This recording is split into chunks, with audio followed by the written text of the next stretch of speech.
Welcome back to Made to Be Whole. Stay tuned for our discussion on how to prioritize different tasks on your healing journey. Made to Be Whole is intended for informational purposes only. It's not intended to replace the advice or care of a licensed healthcare professional. Participating in this podcast does not constitute a provider-patient relationship with Krista Michener, AHP Integrative Health, or any of the guests featured on Made to Be Whole. Krista Michener, AHP Integrative Health, and any featured guests aren't responsible for any losses, damages, or liabilities that may arise from use of information obtained in this podcast or associated materials. Please consult a healthcare professional for any health-related concerns that you are experiencing. So this is Krista. Welcome back to this week's episode. I am going to talk to you a little this week about choosing our priorities and the order in which we do them in our healing journey. And I want to apply it to our Foundations program and why we introduced that. So one of my favorite scriptures, it talks about doing things in wisdom and order. It says, and see that all these things are done in wisdom and order, for it is not requisite that we should run faster than we have strength, but that we should be diligent that we might win the prize. So I've thought a lot about that phrase, wisdom and order. What is wisdom? What is order? And how do we use that discerning process to create priorities for ourselves? Because it also says that we don't have to run faster than we have strength. It's technically not possible, but a lot of us make a lot of little disasters in our lives by trying to. We see everything that needs to be done, but we forget that it can't be done all at once. It's not possible, and it's really, really not wise, and it's not going to accelerate your healing. If you think about a child, a young child, if you've had children, and all of the developmental milestones that a healthy baby undergoes, you don't work with the child simultaneously and expect them to start walking, potty training, speaking in complete sentences. They're developing skills and experience along the way leading up to each of those milestones, but we recognize that things happen when the child's ready, and we are doing things along the way to prepare them for that too. If you think about with walking, establishing trust, helping them first learn how to stand, creating a sense of adventure. How do we respond when we fall? Do we help them have confidence? All of those things. So our healing are kind of like developmental milestones that we're doing things along the way to lead to certain outcomes, but we can't do them all at once, and we're making small deposits over time that are going to lead to a really, really good finished product.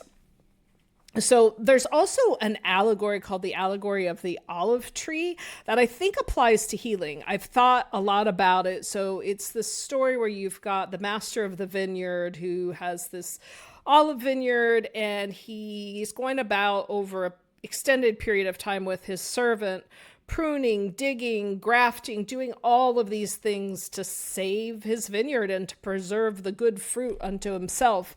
And he talks about how you clear away the branches that are like creating the bitter fruit as they grow. You can't just go chop off all the bad stuff at once, because you've got to have balance between roots and branches. And so you clear away the bad stuff as the good stuff grows in. And I think it's that way with our health and healing and with our health habits. So as we have improvements, then we can start expecting more of ourselves. As one symptom goes away, then maybe we can start increasing exercise. As another one does, maybe we have more to give to something else that will accelerate healing. You just have to do it one at a time. If you're too focused on the destination, you're going to be paralyzed in your journey and not get there.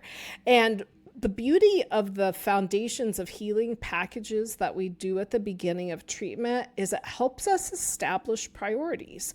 So it is one thing to say, for example, that gut health is really, really important, but it's a lot more difficult to address if we're not looking at the root causes of things that can disrupt gut health. One of the things in our Foundations labs that actually is really, really relevant to gut health that gets I think, not paid attention to as much is your nutrient deficiencies. There's so many nutrients that affect our body's ability to break down food, to use it for energy, to detoxify. So that micronutrient test, besides the fact that I would say most people you ask could tell you if you don't have enough B vitamins, you're going to be more tired. But if it were that simple, we could just give everyone a B complex and they would be better. We have to look at which vitamins and minerals and amino acids are missing, which ones you're having absorption issues with, and then really target what we're doing to try to heal the gut. Another thing that, again, not your traditional GI testing, but that can absolutely affect absorption and gut health is mold. So we do ask that all of our patients getting treatment for chronic infections do mycotoxin testing. That's those mold metabolites, because mold can be very, very disruptive to your immune system, but also to your gut.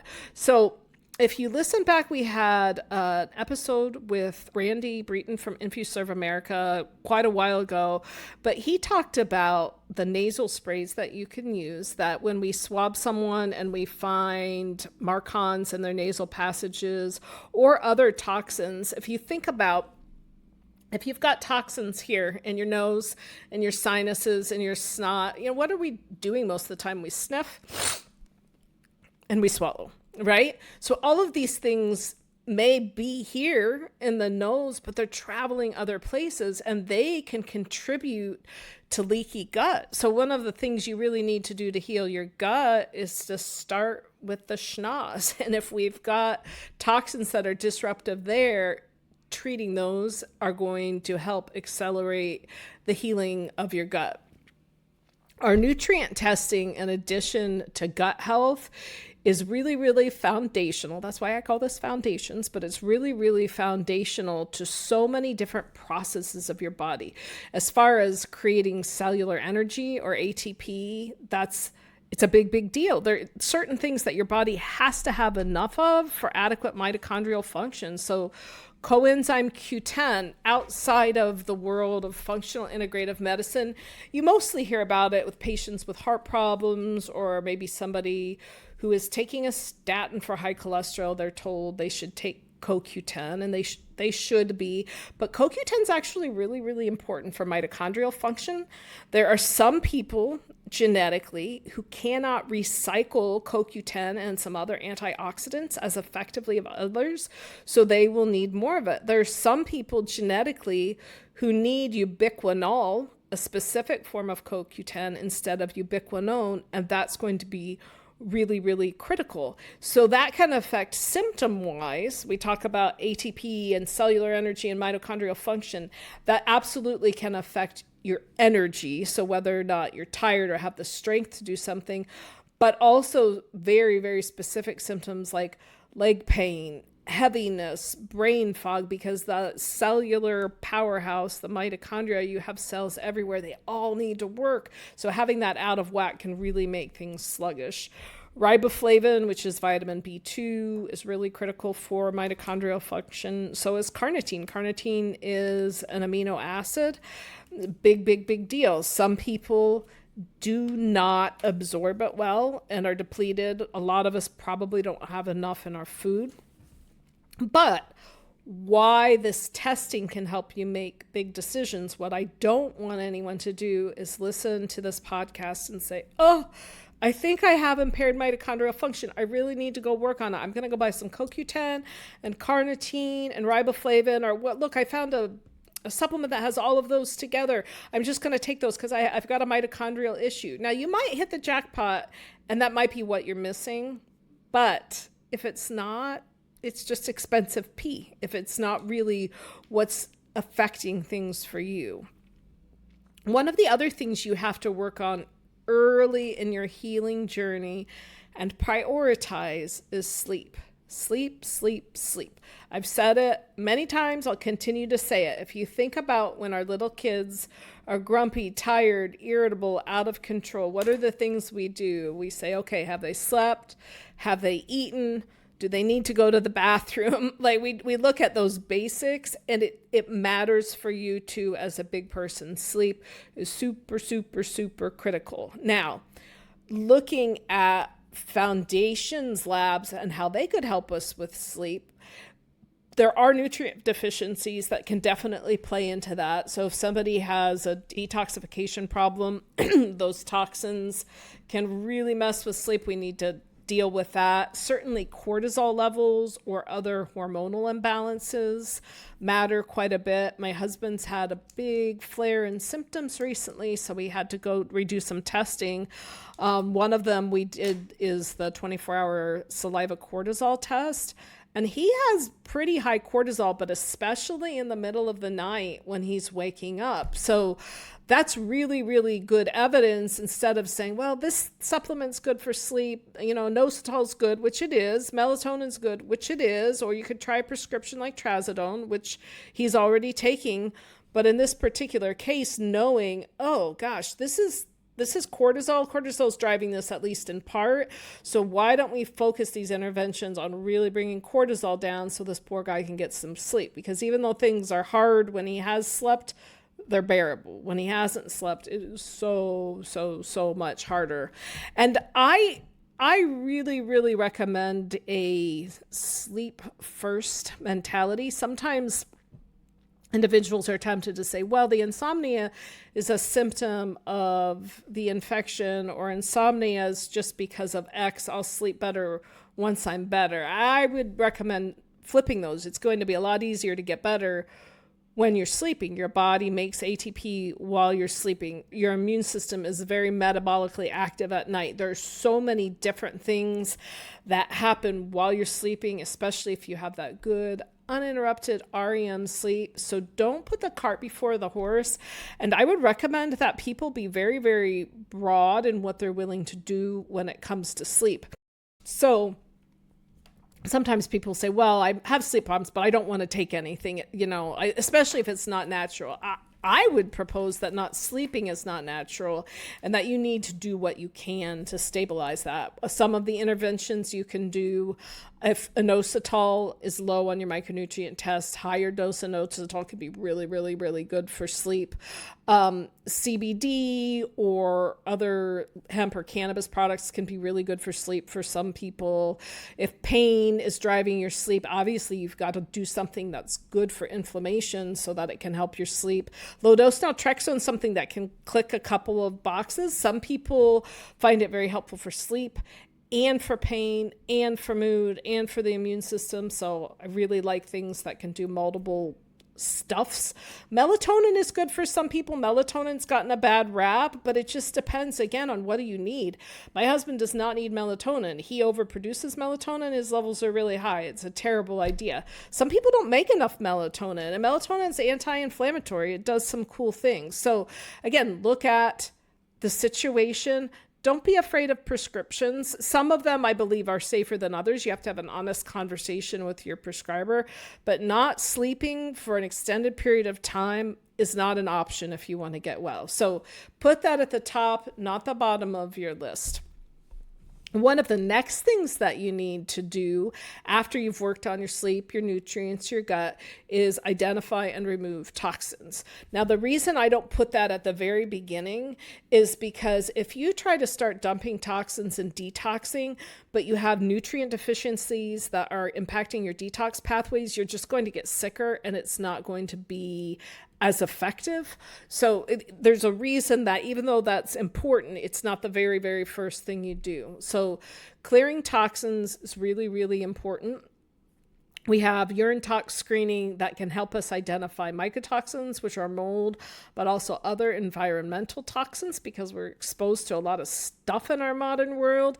And also some people just genetically don't clear their stuff as well. And so that helps us figure out what are you being exposed to that your body can't handle. Oh, you're being exposed to X chemical. Where do you work? What products do they use to clean XYZ? Oh, your work environment is actually making you sick. We need to see if they can change products at work or you can change a position. So when you're looking at detoxifying, the first thing you should do is identify the toxins that are there and look at how to remove them from the environment. That's the first thing you want to do. You don't just want to hit binders and all these other detox modalities if you're still being exposed. So you figure out the exposure, you take care of that. You've already looked at your micronutrient deficiencies, and addressing those earlier on help also set the ground for successful detoxification. If you've got deficiencies in cysteine, glutathione, alpha lipoic acid, vitamin C, those detox processes are going to be disrupted. Even vitamin E is an antioxidant.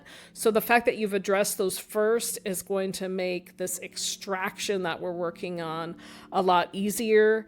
There are supplements and prescriptions that can help with toxins, but I also really recommend a lot of the mechanical, physical things you can do. We've talked about saunas, foot baths, massage, lymph massage. There's so many different mechanical things that can help you actually mobilize those toxins.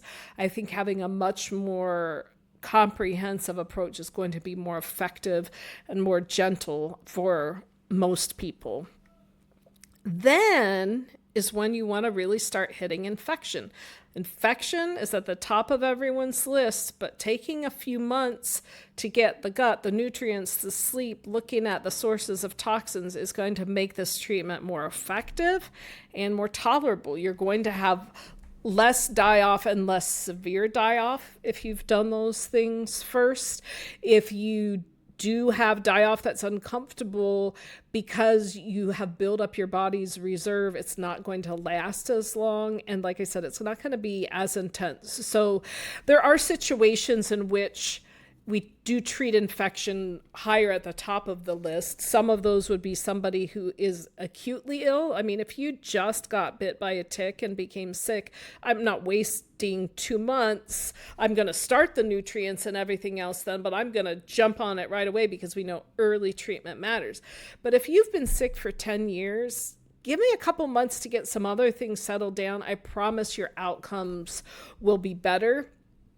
Now, some things you can do earlier on that seem to be better tolerated do include some of the herbs. I will frequently have people start on a low dose of allicin, Allicin, at the beginning, because allicin has really good antiviral, antibacterial stuff. It's good for the immune system. Sometimes we'll use oil of oregano. Cryptolepis is a good one, and you can start drops. But even the herbs are potent too. They're chemically complex antimicrobials, and saying, oh, they're just herbs, they're natural, and hitting it too hard. Natural or not, if it's effective, it can cause die-off, and you have to prepare your body for that healing process. Another thing that you need to consider is in what order to treat the infections you have. Unfortunately, many people with vector-borne infections do not have one vector-borne infection. If you just have Lyme disease, that's pretty cool. I don't think Lyme disease is good, but it's a lot easier to treat someone with just Lyme disease than someone who has Lyme, Bartonella, Babesia, Ehrlichia, a bunch of viruses.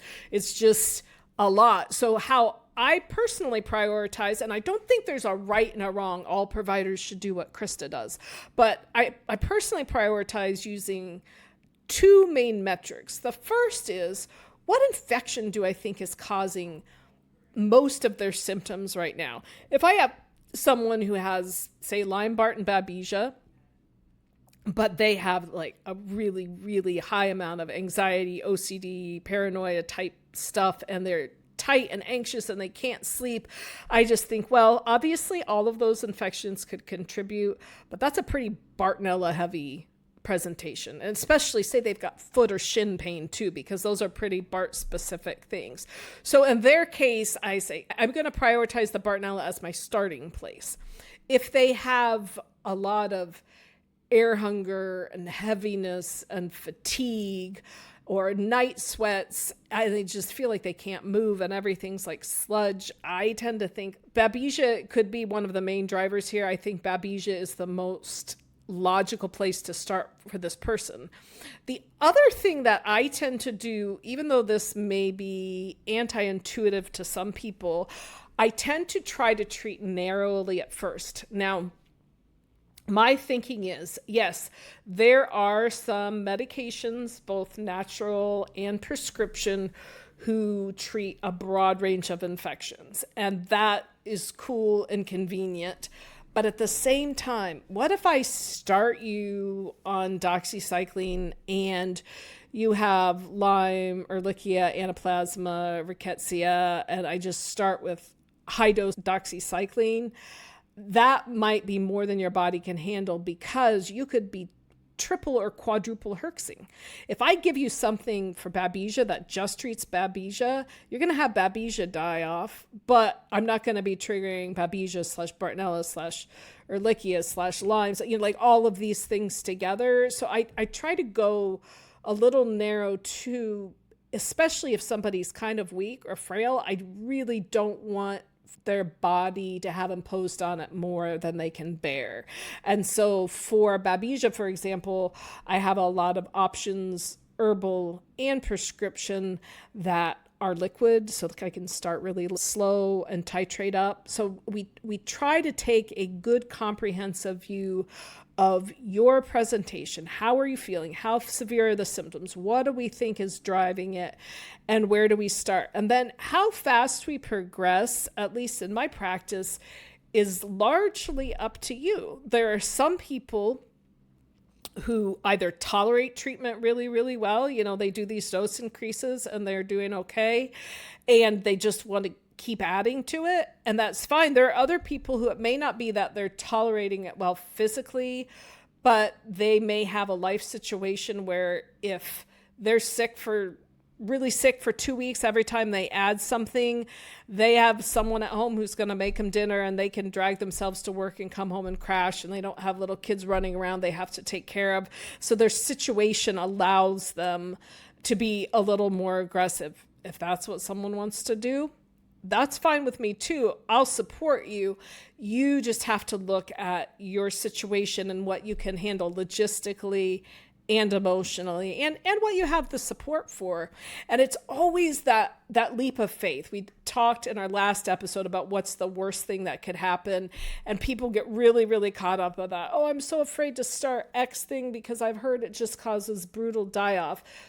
But what's the best thing that could happen? What if it makes you feel better? What if it actually makes you feel better faster than you think it's going to? Because sometimes that happens, and people get super hyper focused on the things that could go wrong instead of the things that can go right. I know when I first came into this world and was diagnosed and started my own treatment, I found herxing to be almost a relief, because it was always an indication that the treatment was working. And so even though I did not enjoy it, it confirmed that I was on the right path, because this is an interesting journey that many of us have embarked on. The other thing that you need to look at when you're looking at prioritization in your healing journey is the rebuilding phase. So in reality, it is not a case of, hey, I had Bartonella, I did the right tests, I took the right medicines, and I felt great, and it was all over.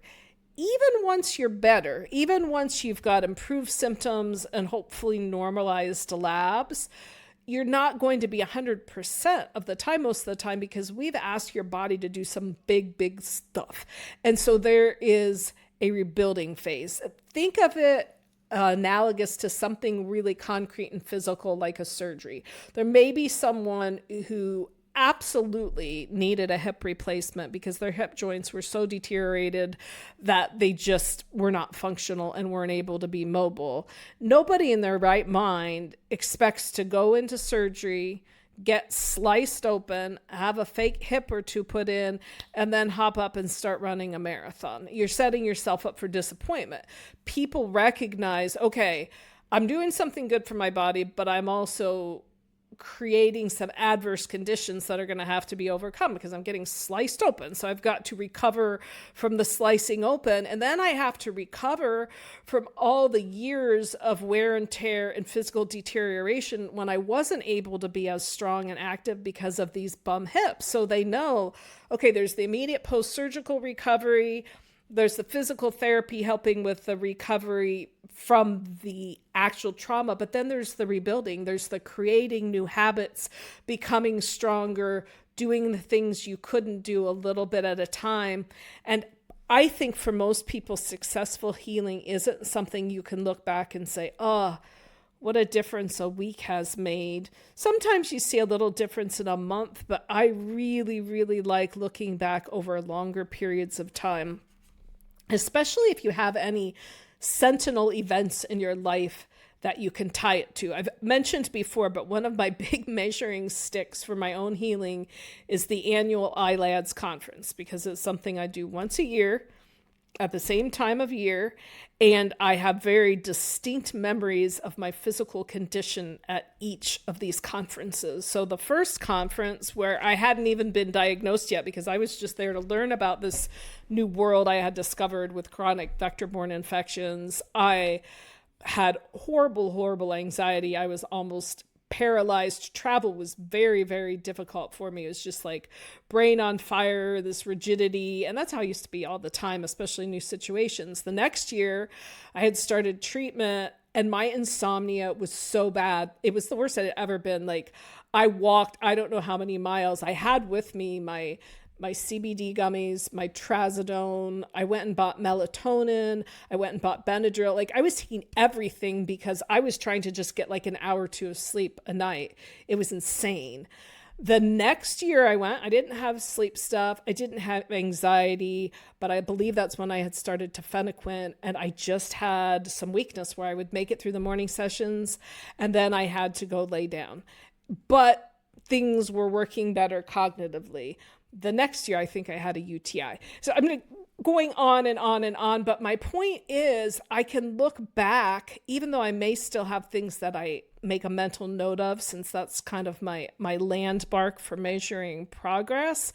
I can look back to where I was a year ago and say it's better. And boy, if I go back to 5 years ago, what a miracle. I am so blessed, because that crippling anxiety that I had for decades and did so many things to try to overcome has been largely resolved through the identification and treatment of vector-borne infections. It has completely changed my life, and I am so, so grateful for that.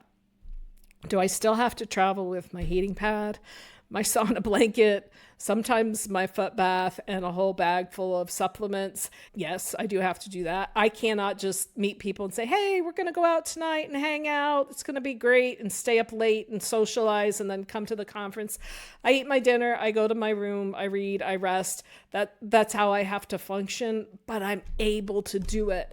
And it's awesome. And this rebuilding and these cycles are ongoing. So, you don't look at your gut, your nutrients, and your sleep just once in your life and then you've progressed. It's like that whole climbing the mountain analogy that we talked about. I mentioned before a speech that Dale Renlund had given at BYU where he talked about we're climbing a mountain. And if you just look at us from the top, it looks like we're walking in circles. And you just look and think, that idiot, Krista, she's just walking in the same circle again and again and again. But if you step back and you look, oh, there's vertical ascension there. Every time she goes around that circle, she's a little higher up the mountain and a little higher up the mountain. And every year I can see vertically the progress that I've made. And like a really, really hard hike, it doesn't mean there's not some pain and you don't have to do some rest, but you continue getting closer to the top.